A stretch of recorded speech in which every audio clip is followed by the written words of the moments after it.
Fenghuang merupakan sebuah kota kuno berusia 400 tahun yang mengabadikan bahasa etnis, budaya, seni, serta arsitektur peninggalan dinasti Ming dan dinasti Qing. Sebagai kota tua, Fenghuang telah lama menjadi bagian penting dari sejarah peradaban Cina, di mana waktu seolah berhenti di kota ini. Hampir semua sudut di Fenghuang seolah memiliki kisahnya tersendiri. Dari jalanan berbatu, rumah-rumah panggung kayu tua, jembatan-jembatan yang kuno, penduduk suku minoritas dengan kostum tradisional, hingga sungai Tuojiang yang mengalir di tengah kota. Semua ini seakan menyimpan cerita indah sesuai perannya masing-masing. Rumah-rumah yang berderet di tepi sungai Tuojiang seolah membawa pada kehidupan di masa lampau. Jika dilihat dari kejauhan, rumah-rumah yang dibangun di atas tiang-tiang kayu ini seolah menggantung di atas sungai, dan juga seakan bersandar ke arah tebing di belakangnya. Dan konon, rumah-rumah ini sengaja dibangun demikian demi menghindari banjir sungai Tuojiang di masa lalu. Fenghuang memiliki luas wilayah sekitar 1,8 km persegi dan berlokasi di lingkungan pegunungan. Dengan area yang tidak terlalu luas, kawasan yang disebut sebagai kota paling indah di negeri Cina ini dibagi menjadi dua bagian. Bagian pertama adalah kota tua yang menjadi tujuan utama wisatawan. Sementara bagian yang kedua, atau bisa juga disebut sebagai kota baru, adalah pemukiman penduduk pada umumnya. Di pusat kota tua, masih terdapat sekitar 200 bangunan tua yang berdiri sejak abad ke-14 dari era dinasti Ming, juga dari abad ke-17 dari zaman dinasti Qing. Kota ini juga memiliki peninggalan penting berupa menara dengan gerbang kuno, pagoda, jembatan kuno, dan lain sebagainya. Sejatinya, kota ini telah ada sejak era dinasti Ming yang berlangsung antara tahun 1368 hingga 1644. Hal ini dapat dibuktikan dari banyaknya bangunan kuno dengan arsitektur khas peninggalan dinasti Ming. Kendati demikian, kota ini diperkirakan baru dibangun pada tahun 1704 di zaman Kaisar Jiangxi dari dinasti Qing yang berlangsung antara tahun 1644 hingga 1912, yakni dinasti terakhir dalam sejarah Kekaisaran Cina. Lebih dari setengah populasi kota ini merupakan minoritas Miao dan Tujia.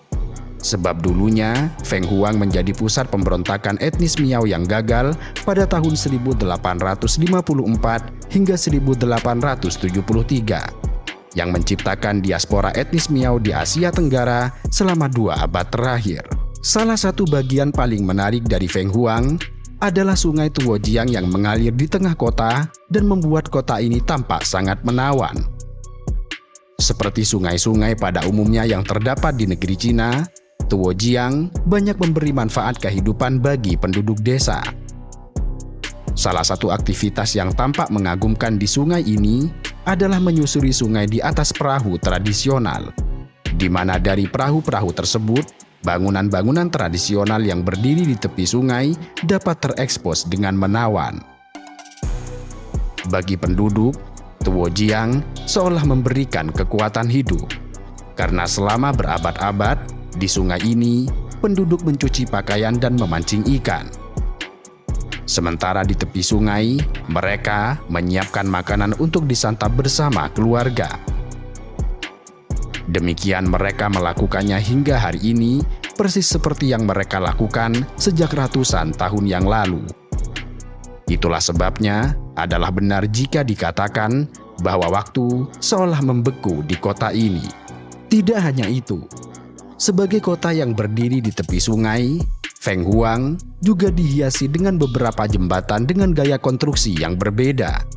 Mulai dari yang sangat sederhana berupa pancang dari batu, jembatan kayu, hingga jembatan besar dengan arsitektur unik.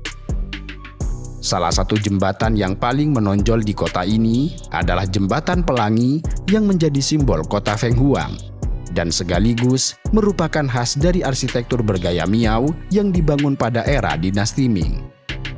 Kendati demikian, jembatan ini pernah dibangun kembali pada tahun 1670-an.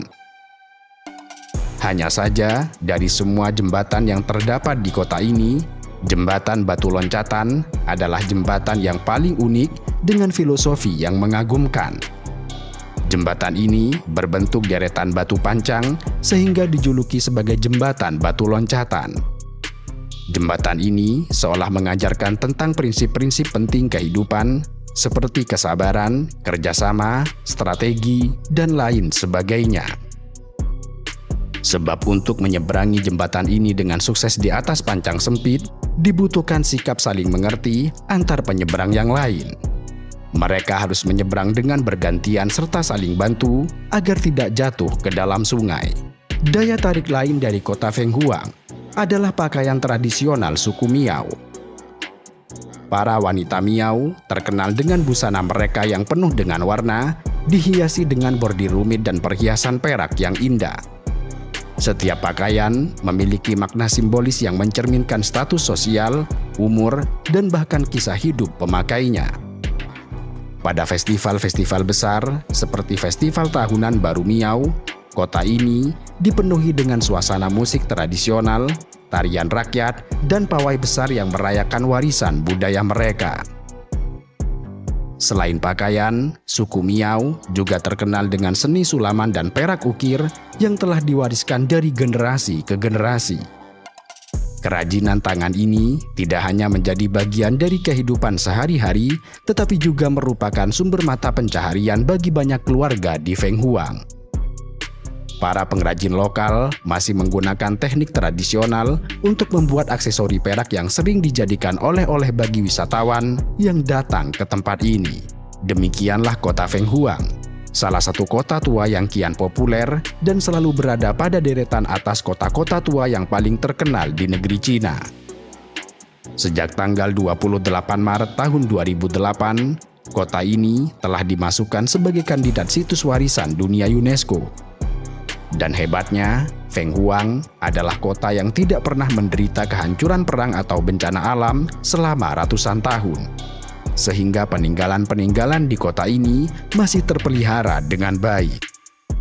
Kendati pernah terjadi beberapa pemberontakan di kota ini, mulai dari pemberontakan orang Miao pada tahun 1795 hingga pemberontakan Getun pada tahun 1937, tidak ada satupun yang mempengaruhi kondisi kota ini. Bahkan, selama perang perlawanan terhadap invasi Jepang, kota Fenghuang belum diduduki oleh penjajah Jepang atau menderita pengeboman.